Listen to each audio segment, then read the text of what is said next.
And Georgia. Georgia wins the toss, elects to receive. This is Crimser kicking off. Hits it pretty good, driving Lawrence back through the end zone, out of there for the touchback. Georgia keeping as Hampton from the 20 to the 24, 2nd and 6. This is Johnson, the fullback, gets 2 yards. Mondelli stops him, 3rd, 4. Big play coming up.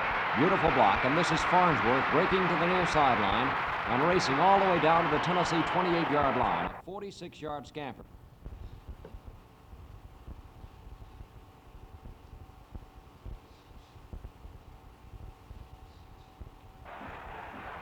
First and 10 for Georgia on the Tennessee 28. No score in the first period.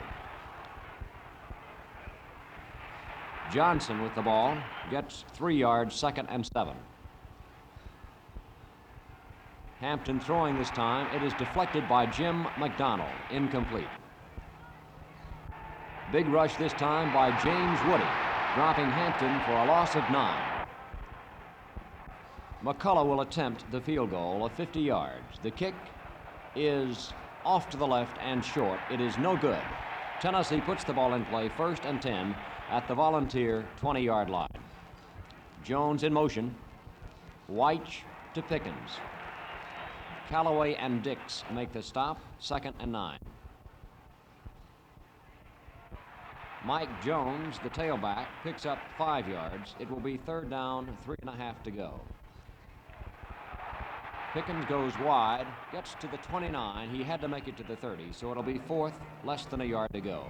Weaver is in to punt.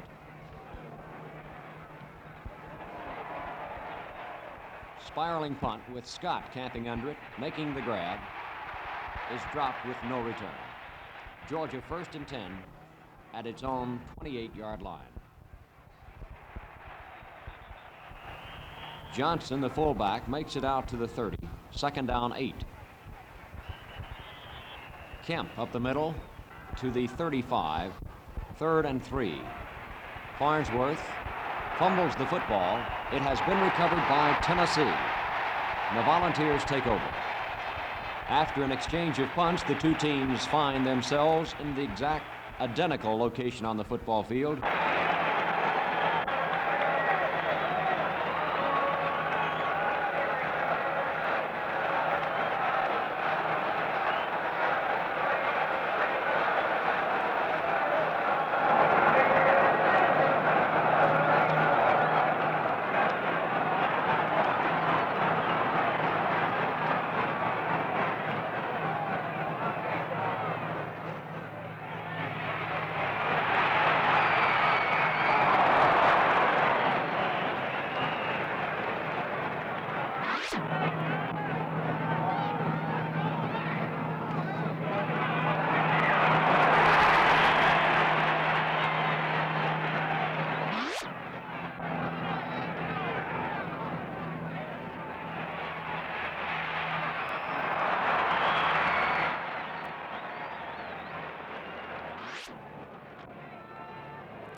Tennessee 1st and 10 at the Volunteer 37.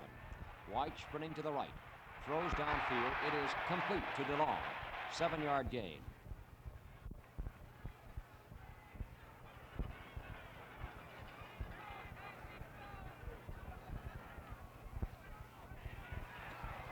This time, Mike Jones hits in there for 2 yards. 3rd down, 1 to go. Hand off to the slanting Pickens, who goes for the 1st down to the Georgia 49. Dix and Stanfill make the tackle. Split is Chris. Pass incomplete.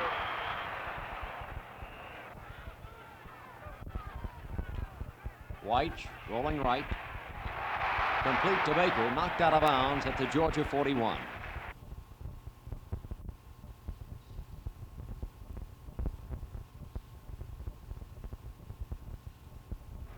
Third down, 2 to go for Tennessee. White's the quarterback, Callaway at fullback. Rather, Pickens at fullback. The tailback is Jones. Pickens, nice through for a 1st down. Ball at the 37-yard line. Coming to the near side is Jones, caught and dropped by Callaway for a 2-yard loss. 2nd down, 3rd down and about 8. White has his pass deflected. It will be 4th down, a 3rd down and 8 to go, as White throws this time complete nicely to DeLong, who's knocked out of bounds short of the 1st down. 4th and 4. On 4th down, Carl Crimser, as you see, enters the football game and will be attempting a field goal. 52 yards in length. Holding is Mike Jones. No score in the 1st period of the game. The kick by Crimser is no good, and the score remains Tennessee nothing, Georgia nothing. Georgia in play at its own 20-yard line. Johnson at left tackle. Strong runner to the 25-yard line. Kiner and Williams stop him there. 2nd down, 5. Hampton back to throw. The long pass intended for Hughes is incomplete, broken up by Young and Priest. Handoff this time goes to Johnson again, who makes the 1st down to the 31. Georgia 1st and 10. No score. Farnsworth is hit by Woody. A gain of 1. 2nd down, 9. Hampton spreading to the left. Intends his pass for Farnsworth, incomplete. 3rd down, 9 to go. Hampton is the quarterback. Rolling out to the right side. Decides to run, is hit and knocked out of bounds by Jim Mondelli, who was injured on that play. He's been replaced by Showalter. High snap. Jones gets the punt away, and a marker flies as he does. Under the ball to make the grab was Baker. He returns it, but there's going to be a penalty coming up, and there you see it. 15 yards against Tennessee, and the penalty is for roughing the kicker, giving Georgia a 1st down and 10 to go at the midfield stripe. Hampton back to throw. Looks, throws deep for Kent Lawrence. Pass incomplete as Priest wrestles it away from him at the last moment. 2nd down, 10. This is Mike Cavan in at quarterback, throwing incomplete, intending for Hughes. 3rd down, 10. Mike Cavan, the sophomore, at quarterback, dropping back to pass. Screen is complete. Taken by Johnson, carries the ball to the 42-yard line where Reynolds makes the stop. 4th down and 2. Cavan spinning out to the left. There's Jack Reynolds, who catches him and throws him for a sizable loss. A 10-yard deficit by Reynolds. Takes over, 1st down and 10 to go. White thrown behind the line by Payne and Stanfill. 9-yard loss.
The receiving end of a 44-yard punt.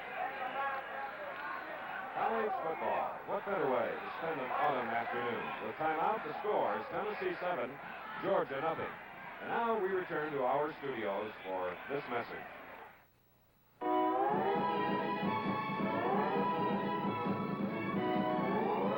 It's not how long you make it. It's how you make it long. And here's how. Super king-size Winston cigarettes, made long with an extra measure of the famous good taste that has made Winston America's largest selling cigarette. Buy a pack of Winston Super Kings today. Last year, the people at Rise were engaged in a great civil war. The Lime group believed that shaving cream should make you smell nice. The Menthol group thought shaving cream should make you feel cool. Come, let us reason together. Out of conflict came discovery. New Rise, Lime, and Menthol. It lets you smell nice and feel cool together. Back again at Neyland Stadium in Knoxville, Tennessee. Tennessee has the ball again following a third down punt by Georgia. 1st and 10 at their own 31. Bubba Weiss.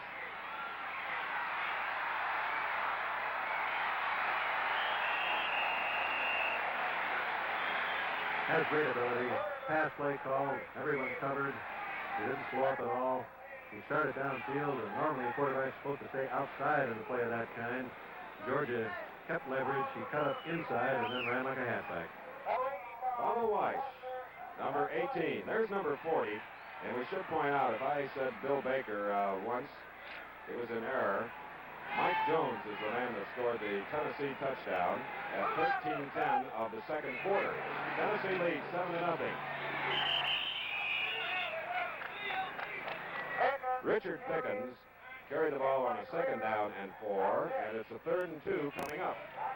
A very critical series for Georgia. If Tennessee is able to take the ball this time and march it, it will, of course, put the Bulldogs in deep trouble. If they can stop them on this short yardage play, they've really earned the respect of Tennessee, and they're back in the ball game totally even. Coming to the near side, number 85, Lester McLean of Nashville, Tennessee. Bubba Weiss pitching out the fullback. Good Georgia defensive play. Boy, did they close on the ball carrier. What defensive units. Philip Russell in this case for the Bulldogs, as we pause 5 seconds to allow our local stations to identify themselves.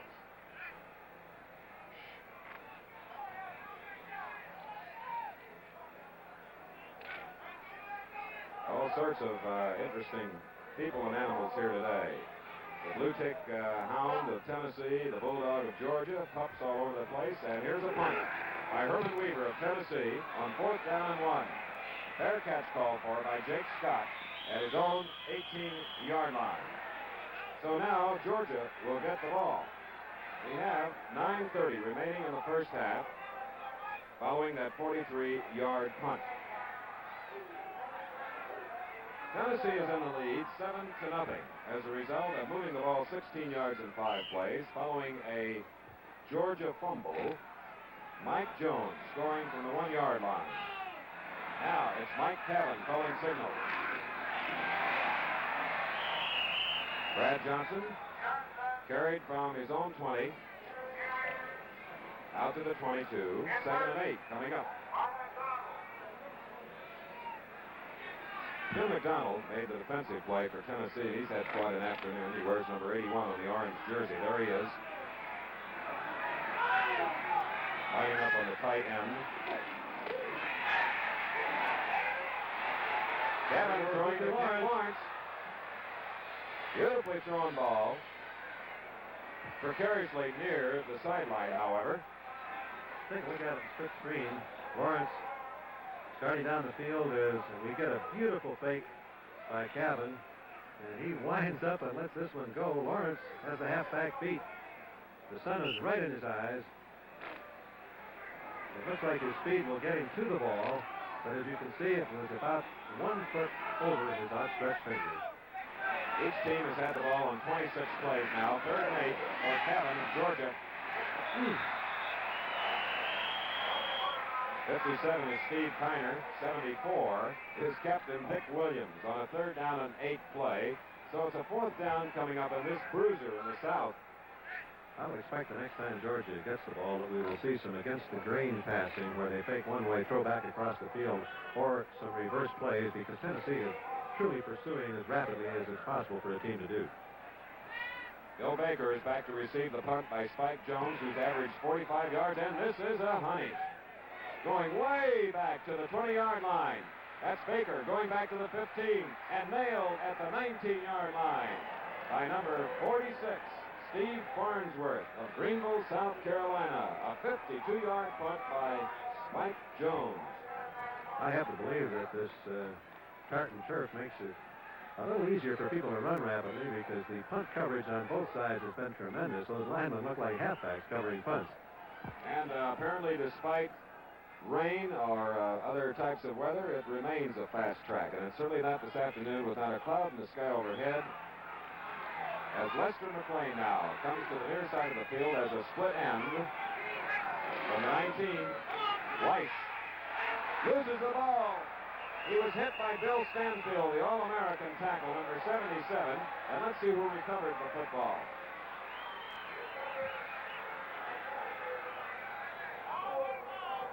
Tennessee recovering its own fumble.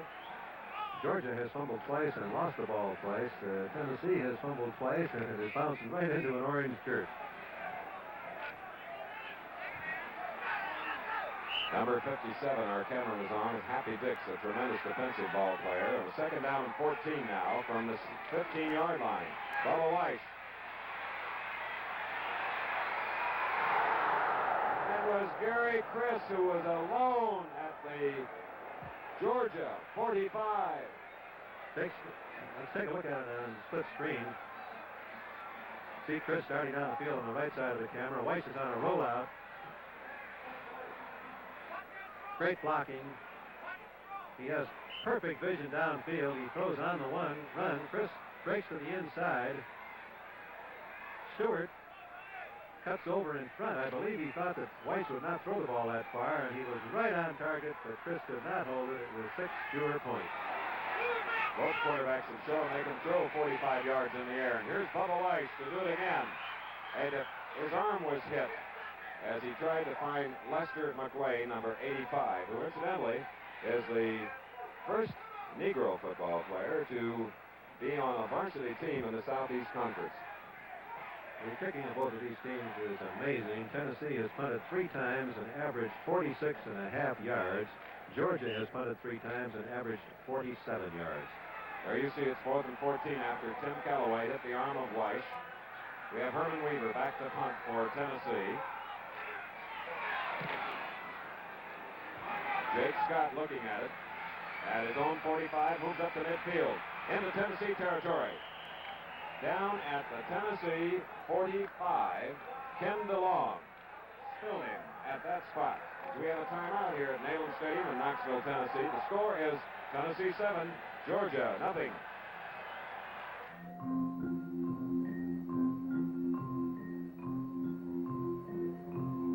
This is Jim McKay. The 1968 Olympic Games will take place this October in a brilliant new setting, Mexico City.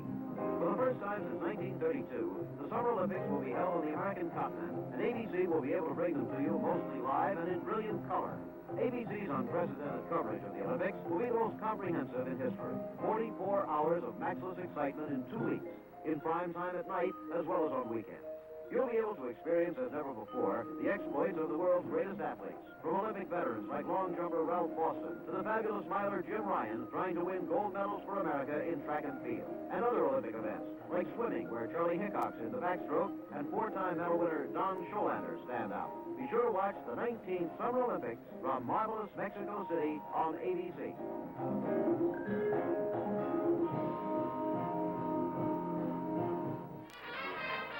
You're looking at the Bulldog offensive team. The first time in today's game have extraordinary field position at the Tennessee 45. But that's a far cry from their previous best. The best that they had previously was their own 27. They've been on their own 23 times. And when you're a ball control type team, as is Georgia, when you can get the ball across midfield and get that extra down working for you, it really helps. Mike Cabin with the ball. Kent Lawrence is out on a pass pattern. There's Lawrence at the Tennessee 27-yard line. All right. Look at it again on our exclusive split screen. Lawrence on the left. Watch him. He's been running the fly pattern. Cabin rolling out. Lawrence putting on the speed downfield, and of course that makes that halfback retreat rapidly. And when the halfback goes back too fast, and Lawrence makes an excellent sideline break as he does here, he's got to be open unless someone in front blocks the ball. And once again, Cabin shows that he can throw it on the run with great accuracy. From the 28, following the 17-yard advance, it's first down. The third Georgia fumble, and Tennessee gets its third recovery. Bruce Kemp carried the ball, and in there at the bottom of the pile was number 74, Dick Williams, and that is his second fumble recovery, and believe me, that's the type of man to have as captain of your team. I don't believe that the ball quite got into Kemp's arms. One of the things the quarterback ought to do on all handoffs is to actually see the ball placed on the hip. If you can't quite get it in there, you should, of course, bring it back. However, you never know for sure just exactly what causes the fumble. McLean is the split end to the near side. DeLong is opposite. And the Georgia Desire.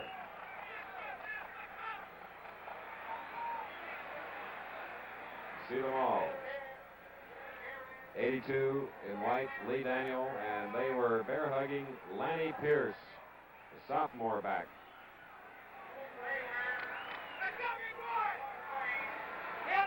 So now it's going to be a second down after a 2-yard loss, second and 12, as Stanford rallies his Georgia forces. They trail 7-0 with 6:25 remaining in the first half.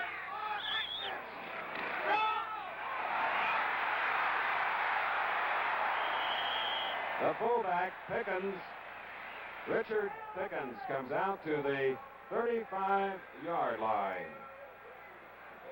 By running the halfback in motion, the Georgia linebackers had to move over, and when the draw play broke past the guards, Pickens momentarily was in daylight. You'll recall it was a second and 12 play, so they gained 11 yards. It's third down and 1.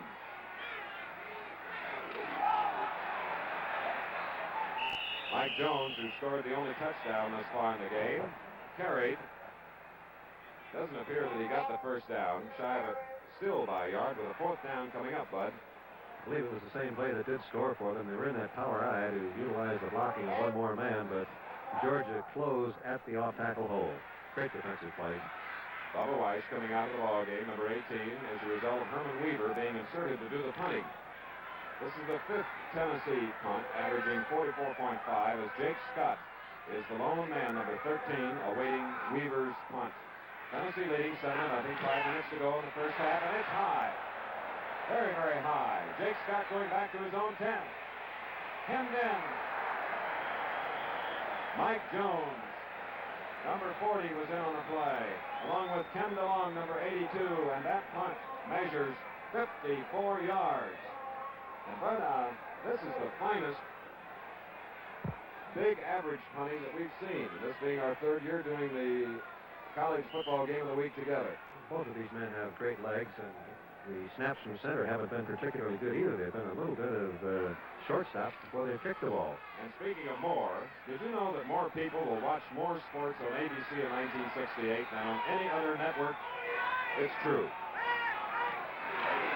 On the 13, first down, and Steve Farnsworth got the call from quarterback Mike Cabin, coming out to the 15-yard line.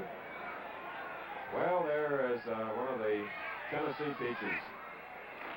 And I'm sure that Vince Cooley will tell his team between halves what a fumble does to you. Instead of having the ball down on the 16-yard line, you get it the next time on your own 13. The 10th time that Georgia's had the ball with 3 fumbles lost. Brad Johnson.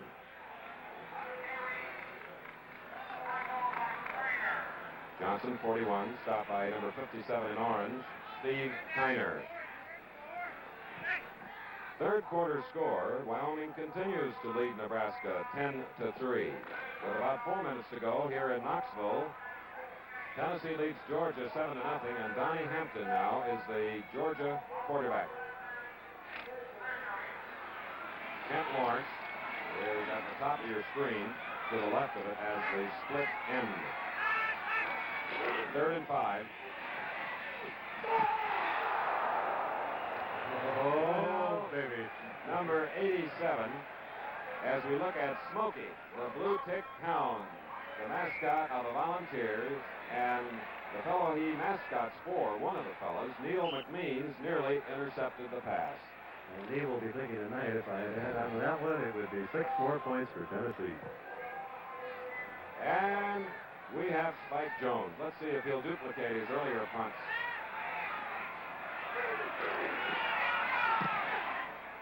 It's sailing. Bill Baker looking at it at the 34. What miraculously good coverage. Really great coverage following, get this, a 48-yard punt. Kent Lawrence helped to make the tackle on Baker. So Tennessee, with 3:29 left in the first half and a 7-0 lead, has an opportunity to add a little more. And don't forget at halftime, the Tennessee band, the Pride of the Southland, and the Georgia band, the Dixie Redcoat band, will entertain, and it's certainly worth watching. From the 38, first down. Oh! Jake Scott, defensively for Georgia, pulled a ball out of the thin air intended for Bill Baker, who was all alone. Jake Scott. Going into the season, people were calling this boy the All-American safety man. He looked like it on that play. Let's take a look at it. Great speed. He won't quite be able to get it back at this point, but he had speed enough to get one hand up and held the ball with one hand.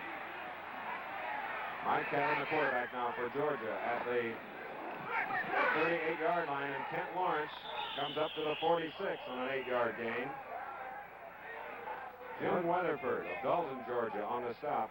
And Weatherford made a great tackle. Lawrence is one of those people that has got that juke ability. Weatherford looked him right in the eye. His eyes must have been focused, Chris, as they ought to be, right on the numerals, and don't watch the head and shoulders because they move too fast. Mike Allen is 4 for 7 and 45 yards for Georgia passing. 2nd and 2. Let's see how that's ruled. It was an incompleted pass and not a fumble, as number 44 of Tennessee, Nick Showalter, will have run in vain. That's the way to do it because you never know, bud. However, back upfield. Anytime you're in doubt, take it all away because it doesn't cost you anything to come back, and if you don't run, you might be losing the 6 points. I don't believe he held the ball long enough to have it be a reception, and it did hit the ground in any event. Tim Priest came in to get Dennis Hughes, who had his hand on the ball. Let's watch it again here in slow motion. Hughes stops. Hughes is hit. Priest is hitting him hard, and now it's simply a question on the referee's point. Did Hughes have the ball? But you could see that the ball did hit the ground, and Showalter picked it on the first bounce. He was hit just as he caught the ball or attempted to catch it. He did not, in my opinion, hold it long enough to have possession ruled, so it is not a fumble. It is an incomplete pass. 2:48 left in the first half. Tennessee leads 7-0. Georgia with the ball. 3rd down and 2. Out to the 48 should be enough for the first down. I must say, Chris, that a few of the Tennessee fans here don't agree with my decision related to that play or the decision of the referee. Well, that's why the playback is always interesting. There you see the time remaining. First downs, Georgia 6, Tennessee 3.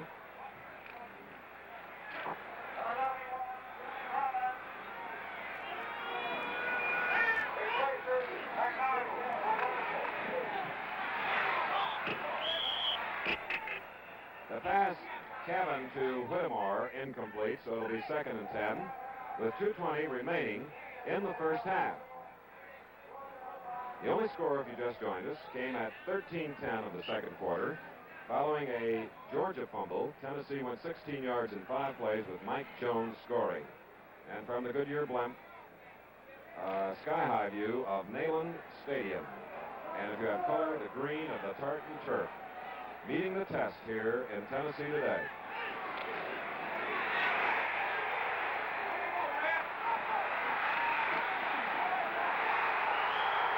Number 41, Brad Johnson, lost the handle. He was hit very, very hard on the play. And that is the fourth lost fumble by the Bulldogs. When you get hit that way, Chris, it's a little tough to hang on to the ball. He was running wide open, and the tackle by Reynolds came in wide open also.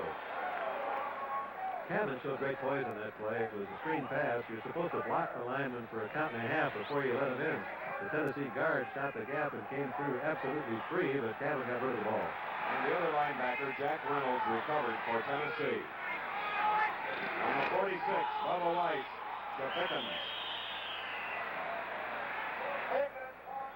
Happy Dixon on the play, and that's 77 in white.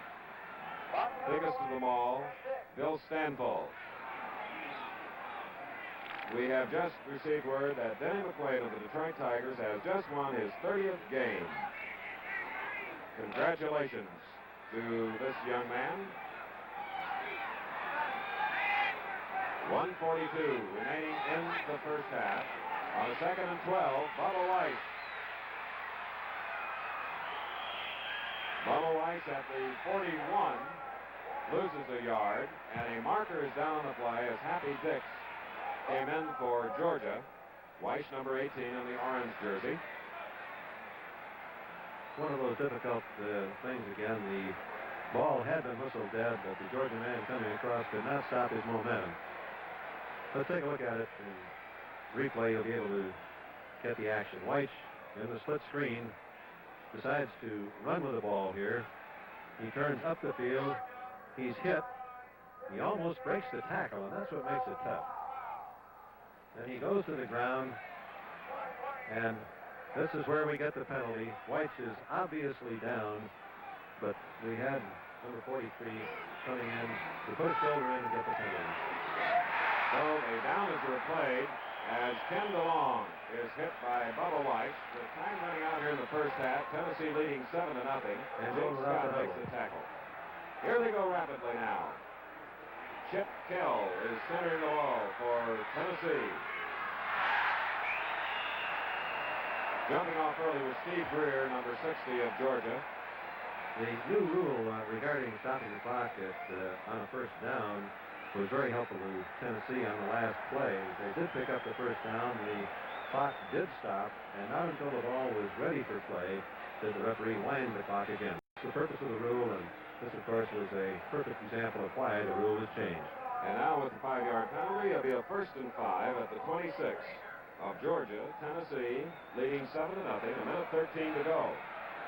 The only touchdown scored by Mike Jones of Tennessee from a yard out at the beginning of the second quarter. And speaking of Mike Jones, he recovered as Bubba Weiss misdirected the ball. So there's a loss back to the 38-yard line, a loss of 12. It'll be 2nd and 17. Minute 3 left in the first half. Today's game kicks off college football's 100th season. A season the experts have already labeled the year of plenty. More National Collegiate Athletic Association teams boast more returning stars than have graced the gridiron in many years. For a preview of the talent to watch this season, tune in ABC TV tomorrow noon for a 1-hour color special. Featured will be All-America halfbacks O.J. Simpson of the University of Southern California and Leroy Keys of Purdue University. Keys is the defending national scoring champion, Simpson the defending national rushing champion. You'll also see previews of more than a dozen other All-American candidates from coast to coast. Tomorrow's special will be the premiere of college football's first ever National Weekly Highlight Show. Every Sunday, you'll see highlights of 5 top games played the previous day. And we open our live telecasting season right here at Neyland Stadium. Here in 1968 with Georgia, Tennessee. And in a typical battle, they have met only 12 times before, Georgia winning 6, Tennessee 5 with a tie. And this is their first renewal since 1937.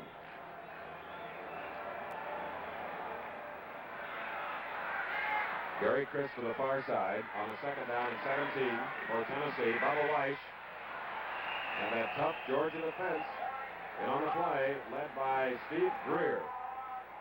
And those two losses, of course, are moving it back out of field goal range. Third down and 22.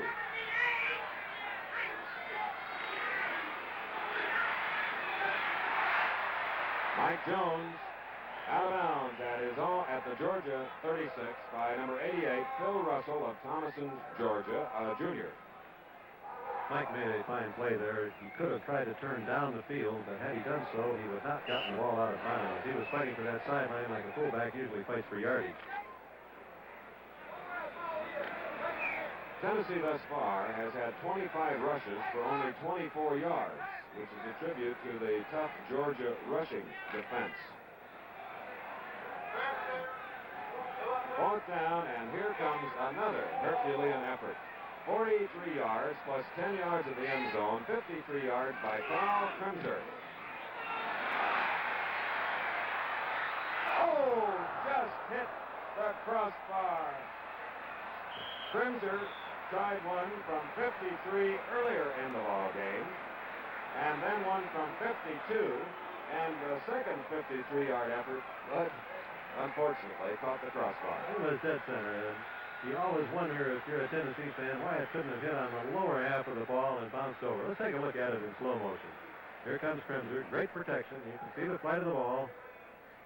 Watch it now as it comes down right between the goalposts. It hits that bar. It could have bounced over, but instead it bounced back into the field. So the Bulldogs, with about 24 seconds remaining in the first half and trailing 7-0, are being led by Mike Kevin, the sophomore quarterback, number 12, who held onto the ball and was stopped at the 19. Two great bands coming up, and Bill Fleming will tell you all about it, and Bill will be chatting with Richmond Flowers and also Mike Kevin's father. Second down and 11 for Georgia, and time has expired. A great halftime of music and marching coming up. The score here at Neyland Stadium in Knoxville, Tennessee is Tennessee 7, Georgia nothing. This time of year, everybody's making car deals. Deals, deals, deals. But is everybody making sense? And is anybody really listening? People have things on their minds. Later. Like having fun. Or like doing the family chores. Yes, everybody's making deals all right, but a lot of people are heading for the one that makes the most sense. Your Chevrolet dealer is offering year-end savings on the cars more people want all year long. So come on in now and take a look. Impala, Nova, Camaro, Chevelle. When you get a Chevrolet at year-end savings, that's got to be the best deal in town. The Mod Squad premieres Tuesday, September 24th on ABC.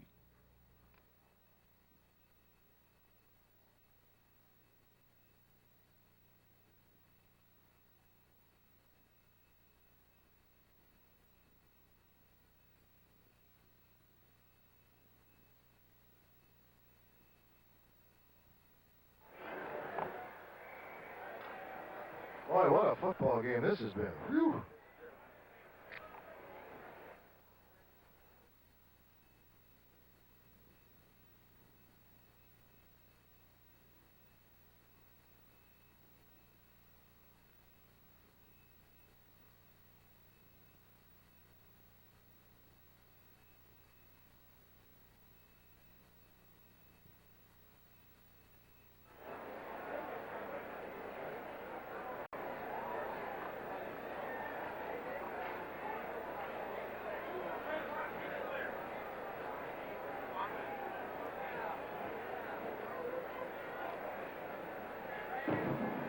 Bill Fleming on the sidelines here at Neyland Stadium. Seated next to me is the head football coach at Robert E. Lee Institute in Thomaston, Georgia. He is also the father of one of the quarterbacks of the Georgia team. He's Jim Kevin, who 31 years ago played right here on this field against Tennessee.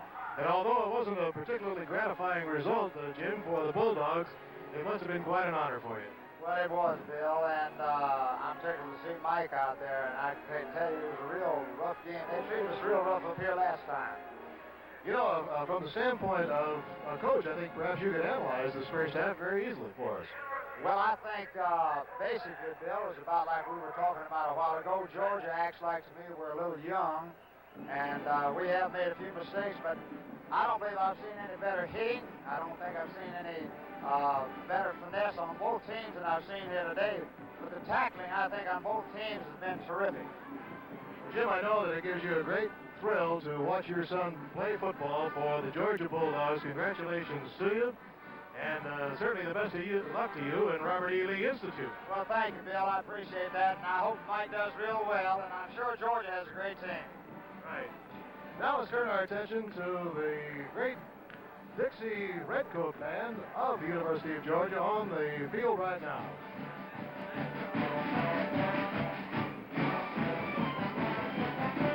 Highlights from George Gershwin's Porgy and Bess will feature the Redcoat Band show here, Music in Motion.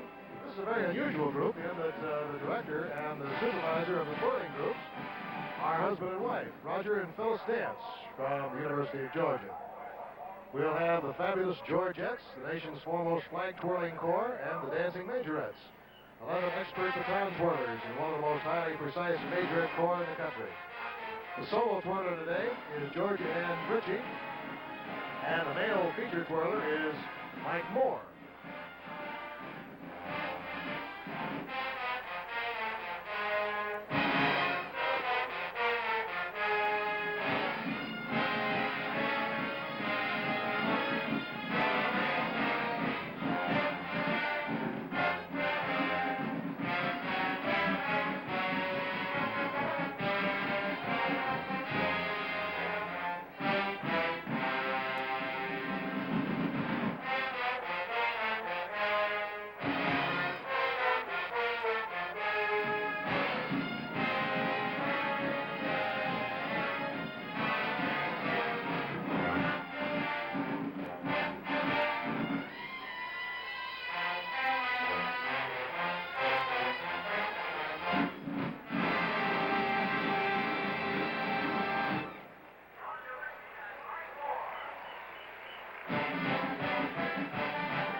And that was quite a trumpet solo by Jimmy McKillop of Marietta, Georgia. Music Summertime. Once again, the band changes the scene, the picnic parade music, going into Lord, I'm on my way. The fabulous Georgettes with a complex type of two-flag routine. And this will conclude with a brief quote from Bess, You Is My Woman.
And now a salute to the Georgia Bulldogs. Hail to Georgia.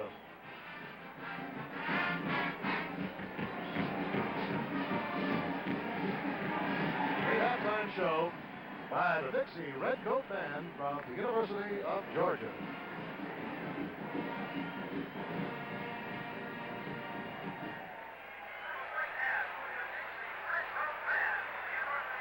The University of Georgia was founded in 1785 and is the oldest chartered state university in the United States. Located in Athens, the school enrollment presently exceeds 16,000 students representing all 50 states and 47 foreign countries. The first building on campus was a log hut costing less than $200 to build. And from that humble start blossomed the bustling complex that is the home of the Bulldogs. The University of Georgia's rate of growth has increased substantially in recent years.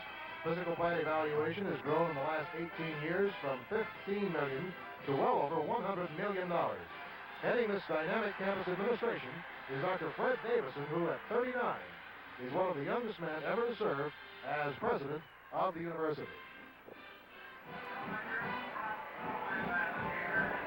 And now on the field, the pride of the Southland, the University of Tennessee Band, directed by W.J. Julian.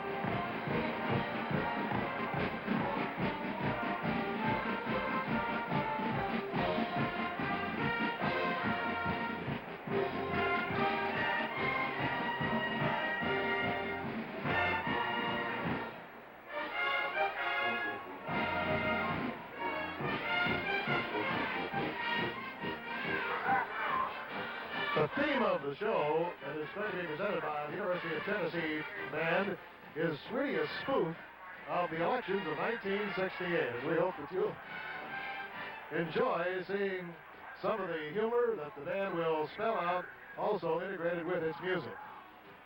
First of all, on the field, spelled out GOP. The Republican Party is saying, "Take me along" with Richard Nixon. And this music is his second time round. The question being, will Mr. Nixon be a winner his second time round?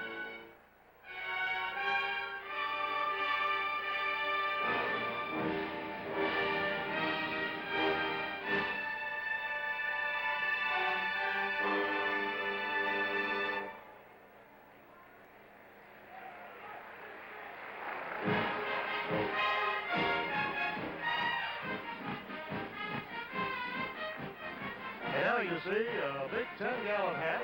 The band moving into HHH underneath the cowboy hat. The Democratic Party urging the voters to let a winner lead the way. And, of course, what haunts Mr. Humphreys is the cowboy hat, and the music is going to be Just Me and My Shadow.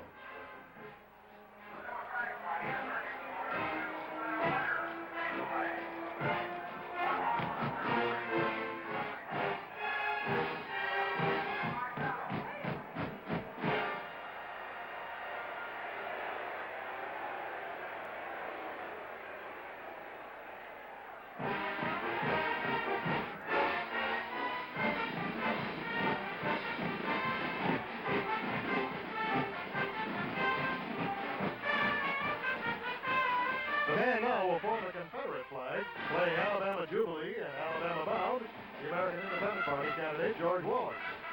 With his Confederate flag, they be singing Alabama Jubilee and Alabama Bound.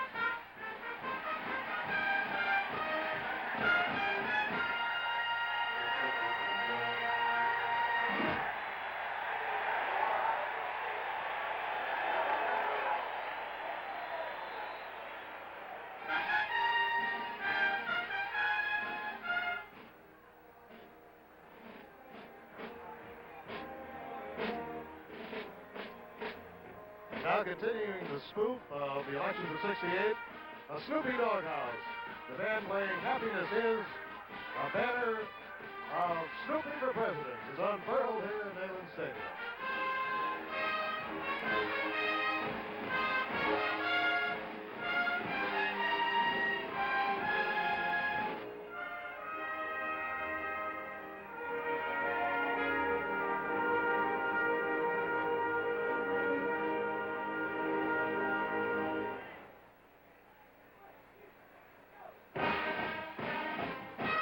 And now in a truly serious vein, the band will form an outline of the United States Capitol, spelling out VOTE. The music, This Is My Country, urging every citizen to exercise their privilege to vote.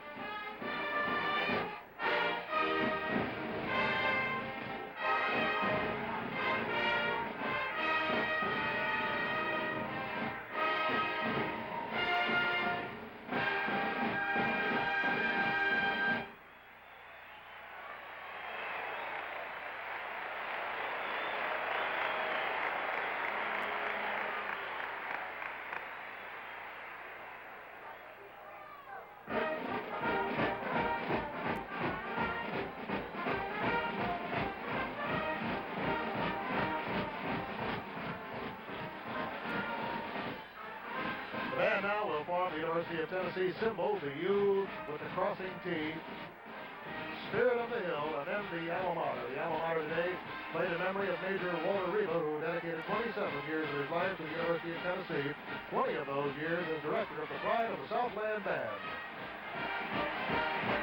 There's the UT, followed by the Tennessee alma mater.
Now the University of Tennessee band leaves the field, and we'd like to say a word about our host today. The University of Tennessee is a school rich in the tradition of its long past.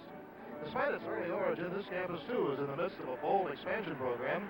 More than a dozen new buildings have been constructed on the Knoxville campus in the last 3 years, and still more are planned.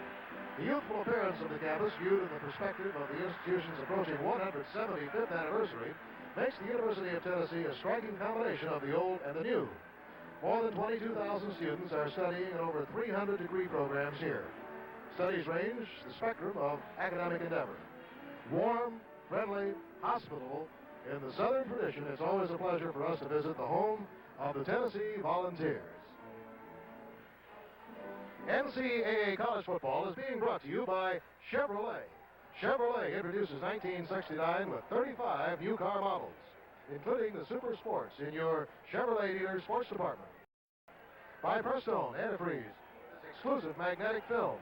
Prestone Antifreeze, the brand that stands up to the acid test. By INA Insurance Company of North America, where imagination makes insurance more helpful to you. And by the new Gillette Super Stainless Steel Blade, the spoiler. Halftime and the music are over. Coming up, another 30 minutes of football, and the score here in Knoxville, Tennessee. Tennessee 7 and Georgia nothing.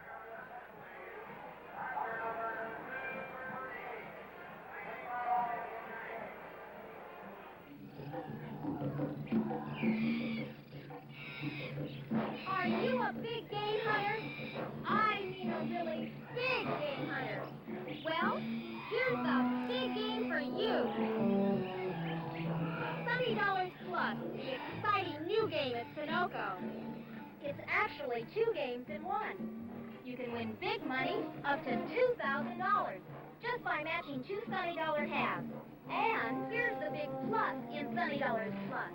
You can also win a wild new 68 Camaro by Chevrolet. How'd this look in your trophy room?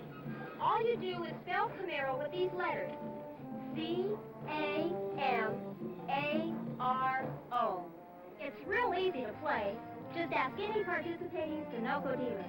If you're a big game hunter, win big in $70 plus at Sunoco, where the big game is. I'd just like to take a moment to introduce to you a young man that we're all extremely proud of, one of the truly outstanding athletes in the country today, Richmond Flowers from the University of Tennessee. Richmond has suffered a bit of a disappointment. He tried out for the Olympic team in the 110-meter hurdles, just missed out. And Richmond, I know that it was a tremendous experience for you, despite the fact you did not make our team. Yes, it sure was. I found out that track and field has to be the toughest sport in athletics because for the loser there is nothing. And football is the next time, and maybe as a share of the gate. But in track, your Super Bowl, your Masters is the Olympic Games, and if you don't make it, then you go away. But I enjoyed it. I saw some of the most tremendous athletes in the world, and maybe if the meet had been last May or last year or even a month from now, I think I would have surely made it. But that's athletics. I did my best, and I'm not ashamed, and I'm proud that I got an opportunity to go and try to compete for my country. Richmond, I know that everybody says that if it hadn't been for the injury to you, you most certainly would have made the team, so I know that's very little consolation to you, but it still definitely is fact. How about the team itself? It isn't completely picked yet, but you've had an opportunity firsthand to observe the men who are on the squad. Well, I had an opportunity to observe the men who aren't, and when you see some of the outstanding athletes who didn't make it, you know that the team we're sending to Mexico City can't lose. Well, I hope you'll watch us on ABC beginning the 12th of October, Richmond. I don't know if I can watch. All right, thank you very much, Richmond Flowers. Now let's go back to our ABC telecast booth and Chris Sheckle. And we have 2 men deep now for the University of Tennessee.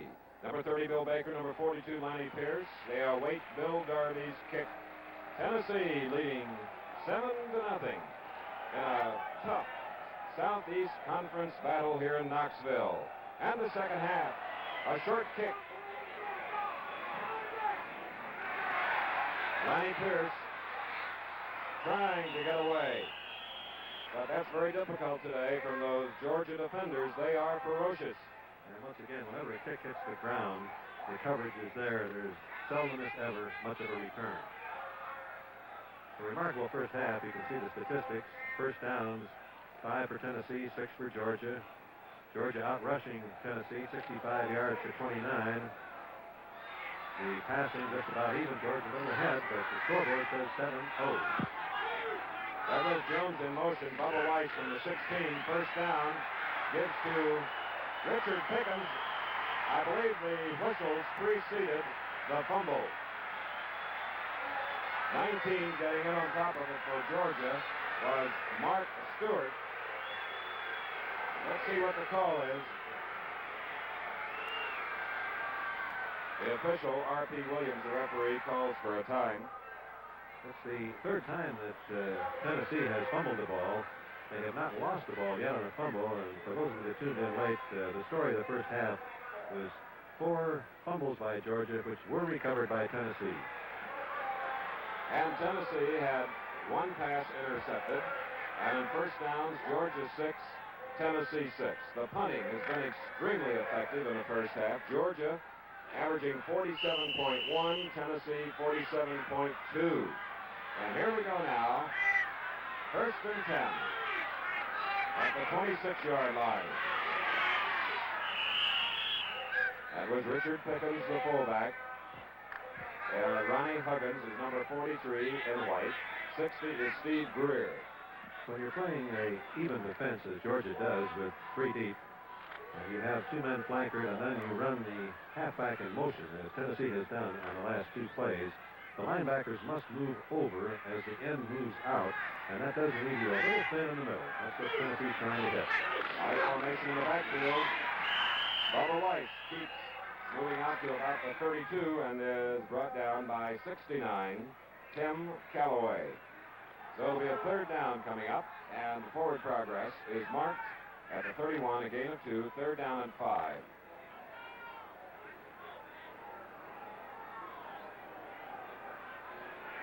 In the backfield for Tennessee, Bill Baker, number 20, going to the far side. The quarterback is 18, Bubba Weiss, 34, Pickens, the fullback. And going in motion is Lenny Pierce. Ken DeLong, number 82. As we look at Coach Vince Dooley of the Georgia Bulldogs. And that screen pass was very close to being intercepted. And could have gone all the way for Georgia, that is. Tennessee leads 7-0. It's a fourth down coming up with 5 yards to go. And going back in single safety is number 13, Jake Scott, who has the only interception of the afternoon, intercepting Bubba Weiss in the first half. Herman Williams. Very, very high. A fair catch called for by Jake Scott at his own 33-yard line. 13:09 remaining in the third quarter. Following that 37-yard punt, we have a timeout here at Neyland Stadium in Knoxville. The score, Tennessee 7, Georgia nothing. We're about to take you on a voyage to a fantastic raceway. You've heard about the Gillette spoiler, haven't you? Well, if you'll come up to the edge with me, I'll show you why it spoils you.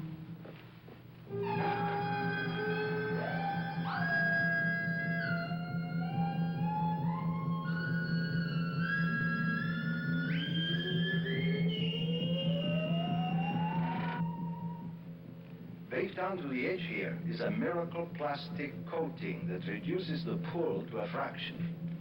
Every time you shave, you wear off a little of the coating. But after many shaves, the plastic film still covers the edge of the blade. The edge of cold steel doesn't touch your face. Gillette Super Stainless.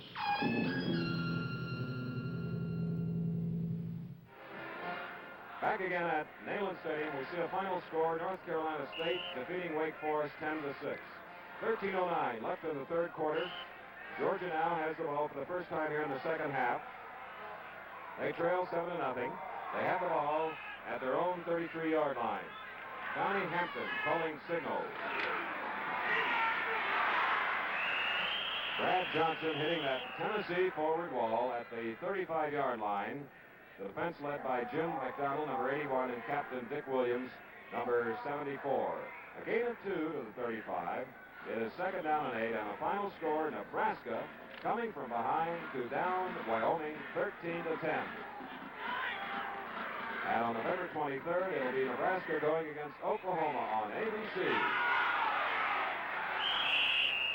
Steve Farnsworth carrying on the play, number 46, and Jim McDonald, number 81 of Tennessee, made the stop after a 2-yard gain at the 37. It'll be 3rd down and 6 as we look at UGA number 2, that English Bulldog, the mascot of Georgia.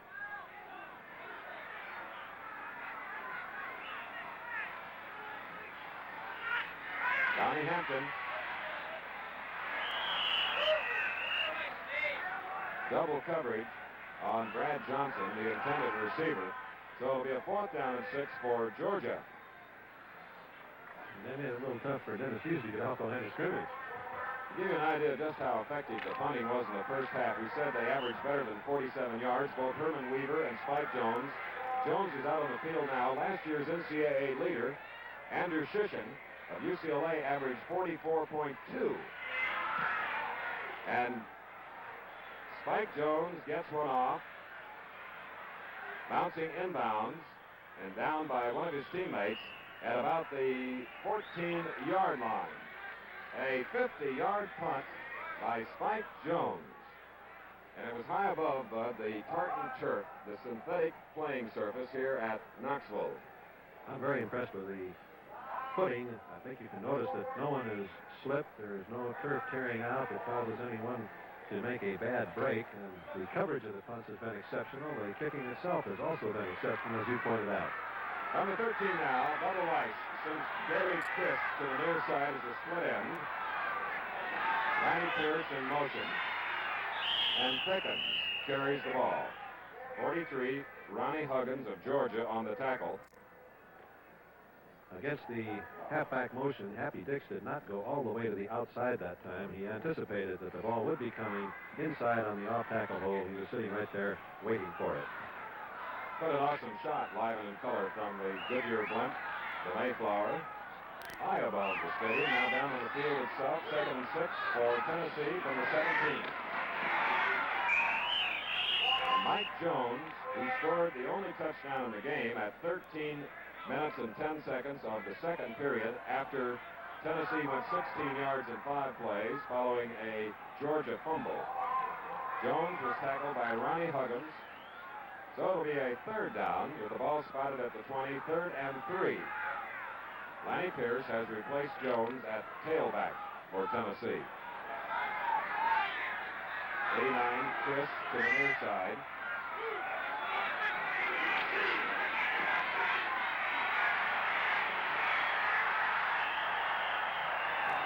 Gary Chris, going upfield, was completely covered on the play. And rushing the passer, Bubba Weiss, was Tim Calloway. Perfect defense. You can see him on the split screen as Weiss rolls out. The end, number 87, Payne, comes up to turn it in, and Stanfill really pursues from the inside. You see the receiver covered downfield, and there comes that great rush and great pursuit. Weiss had no chance. The man was covered, and he had no daylight to run. And a loss of 10 yards. 4th down and 13, and Herman Weaver sails it out across the midfield stripe to the 41-yard line, and this is Jake Scott. Well, he got away from 2, but 3 was the magic number following that 48-yard punt here at Neyland Stadium in Knoxville. Timeout here at the stadium in Tennessee, where the score is the Volunteers 7, the Bulldogs nothing.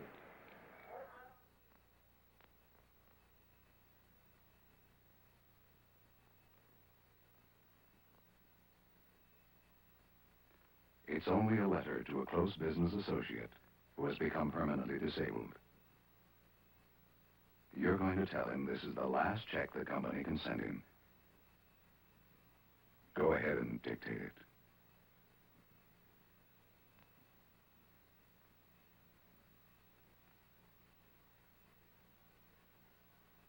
In many companies today, this letter never has to be written because of INA, Insurance Company of North America, where imagination makes insurance more helpful to you.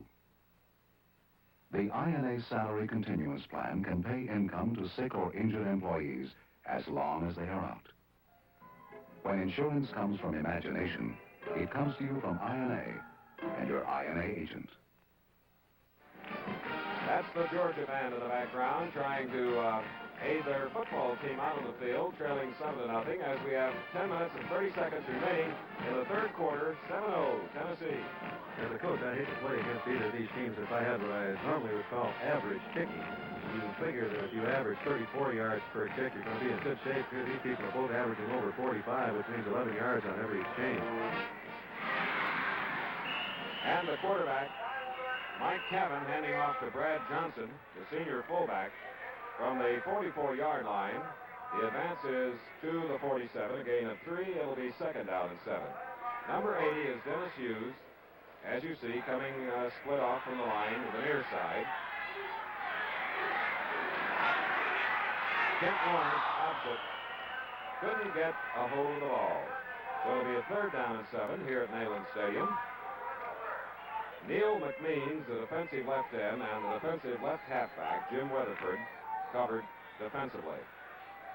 24, Kent Lawrence, who incidentally, Bud, had as his idol as a youngster, a boy you coach, Tommy McDonald.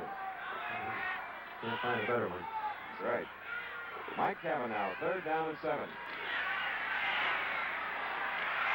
A strike to Charlie Whittemore, sophomore end.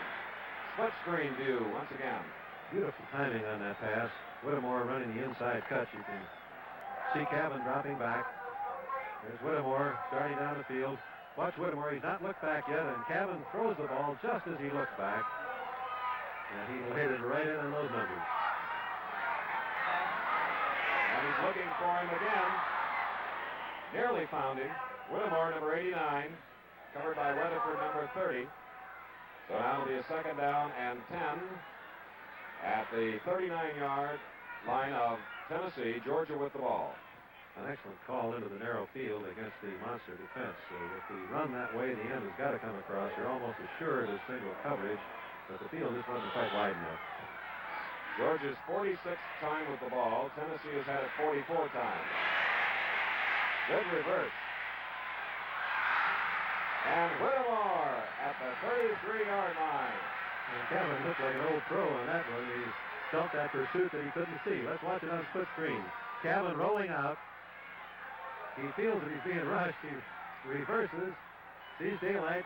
Whittemore sets up, waves for the ball, and Cavan on the dead run and drills it to him.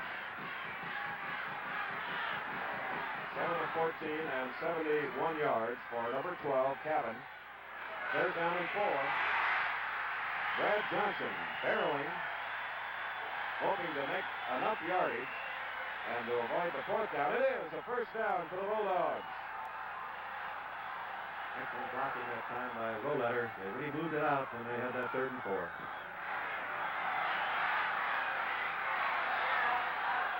Dennis Hughes split to the near side. Whittemore is opposite. There's Cavan looking for Whittemore.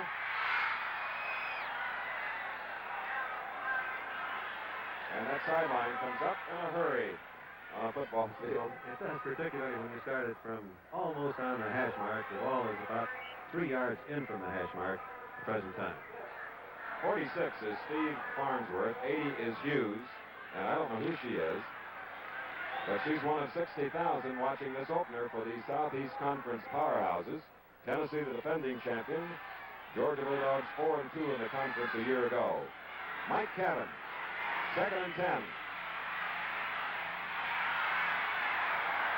Not to be faked out, Neil McMeans of Gate City, Virginia, a senior, business administration, defensive end. As you pointed out, Chris, a great play. Cavan made a fine fake of throwing the ball in the hopes that McMean would go up with his arms in an attempt to block it. Had he done so, I believe Cavan could have ducked under that type of reaction. But McMean knew that he had the play, and he simply kept in front of him and made the tackle. About the longest Georgia's had the ball on a drive. On a 3rd and 13 now.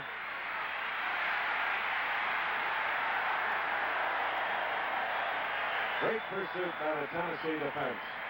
Covering the deep men, McMeans and McDonald, the defensive ends, pinching in to throw Cavan for a loss and bring up a 4th and 22 as we pause 5 seconds to allow our local stations to identify themselves.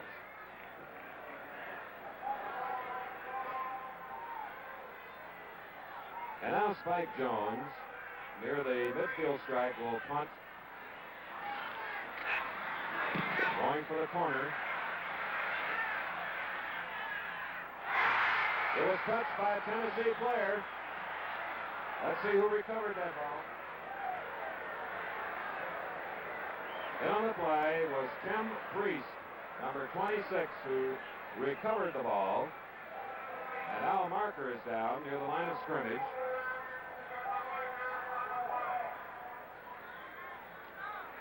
Tennessee leads 7-0.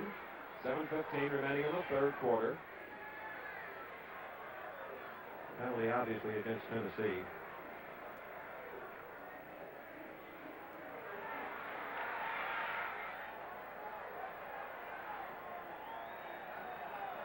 And this could be the first really big break for Georgia. Right. The ball spotted at 23. And there is the signal, a personal foul. That 15 yards makes the difference between the field goal and the punt.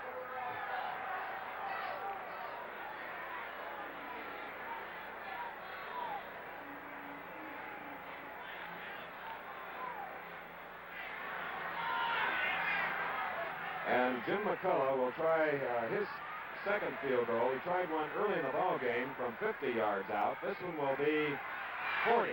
It's up. Perfect. Jim McCullough, who led his team last year with 52 points kicking, came through with 3 points. Saturday afternoons in the fall mean colorful college football here on ABC. With timeout, the score is Tennessee 7, Georgia 3. The acid test. Watch us dramatize how Prestone gives your car extra protection against corrosion. Half of this metal gets coated with magnetic film in Prestone antifreeze, and half goes into antifreeze with ordinary corrosion inhibitors. Into hot acid, one is destroyed in seconds. Look at magnetic film's extra protection. Remember, Never pick up a stranger, pick up Prestone antifreeze.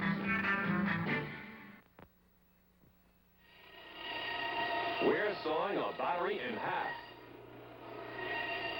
Sawing a battery in half, not recommended. But we're going to prove that Eveready batteries have power to spare.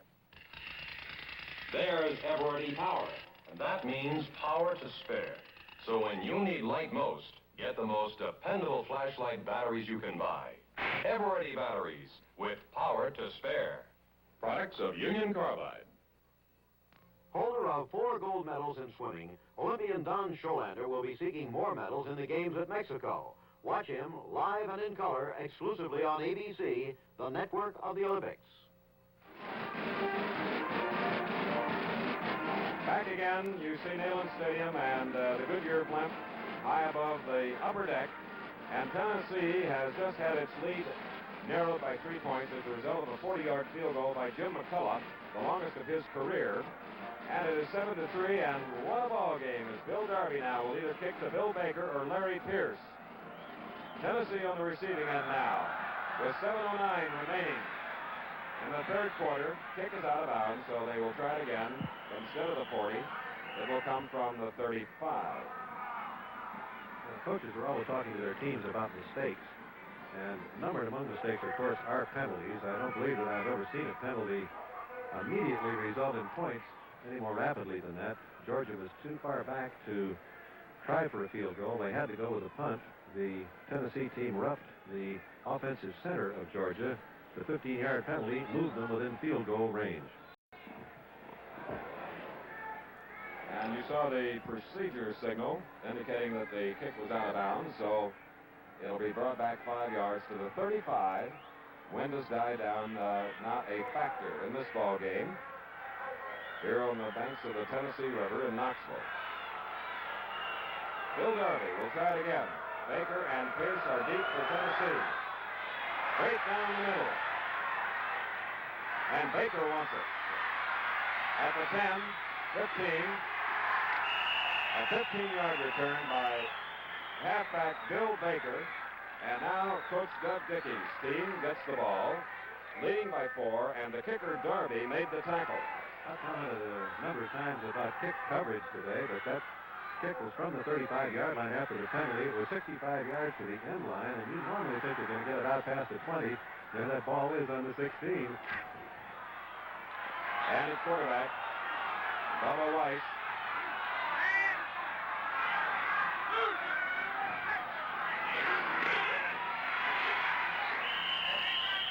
And the workhorse, the fullback, Richard Pickens, carried the ball. And 88 getting up is Philip Russell of Georgia. 60 was Greer. And there is Pickens, number 34, from Knoxville, 5'10", 209 pounds. 82 is Ken DeLong, 6'2", 214, the tight end. And when Greer looked at the movies tomorrow, it'll be, why did I get trapped on that play? Second down and 6 from the 20 for Tennessee. Sophomore Lanny Pierce of Stone Mountain, Georgia, carried. And there's Coach Dooley talking to Mike Cabin, the Georgia quarterback. For those of you tuned in late, Cabin is a sophomore. This is his baptism of fire in a major college football game. And of course, he couldn't get it with more chips on the line. Third down and 4 now. Bubba Weiss, 5 of 12, 41 yards. Gary Chris to the far side. That's Stanfield trying to get in. And a marker goes down near the midfield stripe. Perhaps excessive coverage on Ken DeLong by Mark Stewart. We'll take a look at it in slow motion.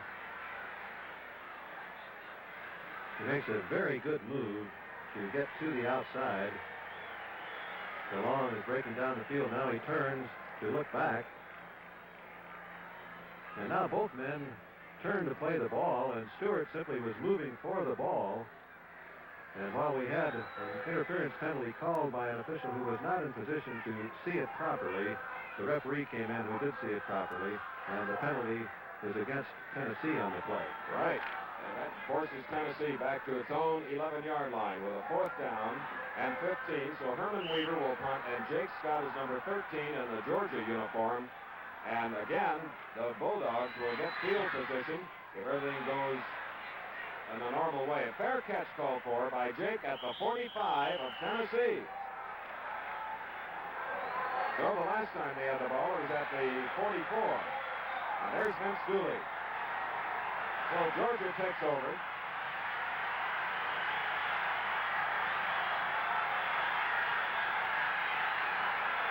Our American men and women who will be competing in the Summer Olympic Games in Mexico City need your financial support. Won't you help? A $5 tax-deductible contribution will bring you a handsome gift.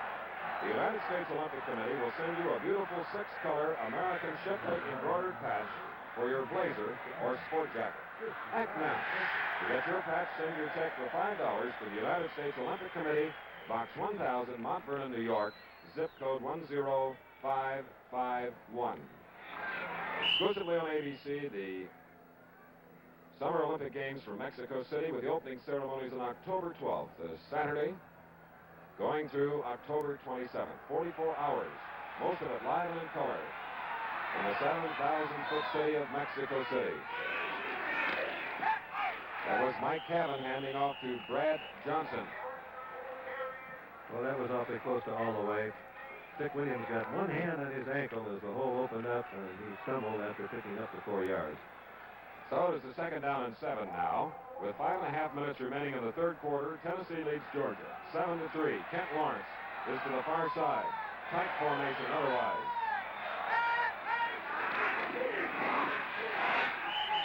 Good spinning run by senior fullback Brad Johnson, getting blocks from Tommy Lyons and Pat Rodriguez.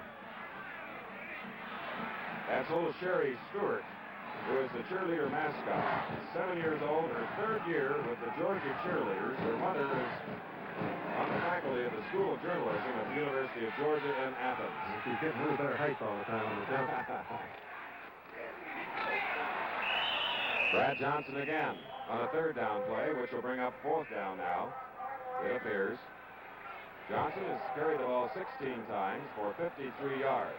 And there you see the yardage needed for a first down. It's between the 40 and the 35 of Tennessee. last play, Tennessee took the total gamble that there would be no forward pass, and they closed, and they were right. Well, Mike Kevin decides that he perhaps should call timeout. The reason he called timeout, Tennessee had moved into a 7-1 goal line defense. He wants to be sure that everyone knows their blocking assignment against that defensive pattern. Next Saturday afternoon, we'll feature a series of outstanding regional telecasts. Syracuse, Michigan State, TCU, Georgia Tech, Clemson, Wake Forest, and San Jose, Stanford. As the 1968 NCAA college football season gets into full swing here on ABC, we suggest you check your local listings for time of the game in your area. Other games to come up, regionally, Purdue at Notre Dame 2 weeks from today. Also Florida at Florida State, Holy Cross at Harvard, Colorado at California. A national game October 5th, Washington at Oregon State. What a schedule this year, NCAA and ABC. And what a big down coming up. Fourth down at about 2 yards. Mike Kevin sets his T formation backfield, straight T formation. And that Tennessee defense, which in the past 4 years under Coach Dickey has yielded an average of only 10 points per game, has held on downs as Farnsworth tried to get it for the Bulldogs. The Southeastern Conference, in its 36 years, is honored to help kick off the 1968 NCAA television series. At all 10 SEC universities, the athletic programs are vital and functional within the total educational process. A telegram signed by Tonto Coleman, commissioner of the Southeast Conference. Bubba Weiss has his pass knocked down by Lee Daniels, 6'2", and wearing number 82 on his white jersey. And he got knocked down also. Yes. I have to go with the call of Georgia on that vital fourth down play. Seven Diamond, the place to hit it at first, is outside, but the defensive halfback of Tennessee, Weatherford, came up so rapidly that there simply wasn't any way to turn the corner. Tennessee now with the ball. Gary Chris to this side. It's Bill Baker. And it's a split end, man in motion, fullback delay, Richard Pickens, and 57 in for Georgia, Happy Dix. The defensive pattern of Georgia, their ability to react after the ball is snapped, is so good that on that particular play, Chris, I can hear them holler, draw, way here in the press box. All types of headgear, most of it orange on the part of the Tennessee fans, as Bill Baker is a flanker back to the near side. In motion is Lanny Pierce. Bubba Weiss wants to throw. The marker is down as Ken DeLong gets the pass near the midfield stripe. Chris, that was one of the most remarkable plays I've seen. Ken DeLong was trying to cross the field, and Happy Dix, playing great defense, simply wouldn't let him get across the field. He bounced off Dick's block, turned, and caught the pass. But yardage now is being stepped off against Tennessee. Illegal shift on the part of the Tennessee team, and that means that the down will be replayed, and the ball will come back to the 34-yard line, where it'll be third down and 13. But the largest crowd ever to see a sporting event in Tennessee, 60,603 fans. Very good.